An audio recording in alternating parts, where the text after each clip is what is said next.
চাপার মতো চিকন গৌর মুখখানি ঘিরে মনে হলো কালো রঙের একটা গভীর দূরত্ব ঘুরিয়ে নিয়েছে নিজের চারদিকে, যে দূরত্ব সর্ষে ক্ষেতের শেষ সীমানায় শালবনের নীলাঞ্জলি।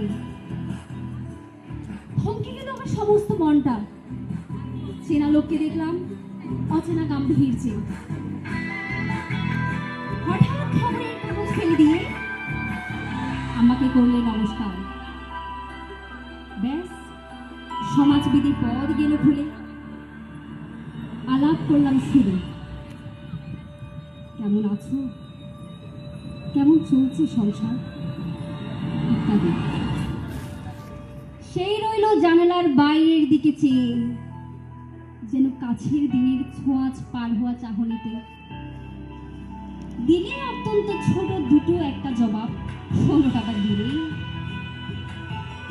বুঝিয়ে দিলে হাতের অস্থিরতায় কেন এসব কথা, সব মিলে গেছে। এর চেয়ে অনেক ভালো চুপ করে থাকা, এর চেয়ে অনেক ভালো চুপ করে থাকা। আমি ছিলাম অন্য এক বেঞ্চিতে ওর সাথীদের সঙ্গে। একসময় আঙুল নেড়ে জানালে কাছে আসতেন। মনে হলো কম সাহস নয়। বসলো ওর এক বেঞ্চিতে। গাড়ির আওয়াজের আড়ালে বলল মৃদু স্বরে, কিছু মনে করো না। সময় কোথায় সময় নষ্ট করবার? আমাকে নামতে হবে পরের স্টেশনে। দূরে যাবে তুমি, দেখা হবে না আর কোনোদিনই। তাই যে প্রশ্নটার জবাব এতকাল থেমে আছে, শুনবো তোমার মুখে।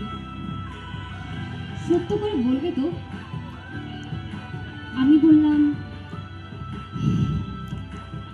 বলবো। বাইরের আকাশের দিকে তাকিয়েই শুধলো, আমাদের গেছে যেদিন একেবারেই কি গেছে, কিছুই কি নেই বাকি।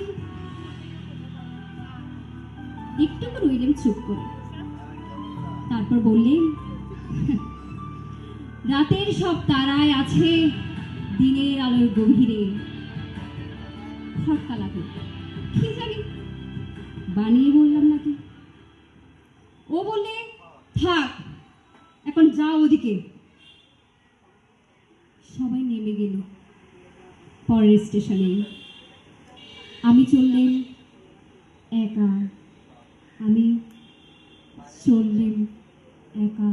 ধন্যবাদ।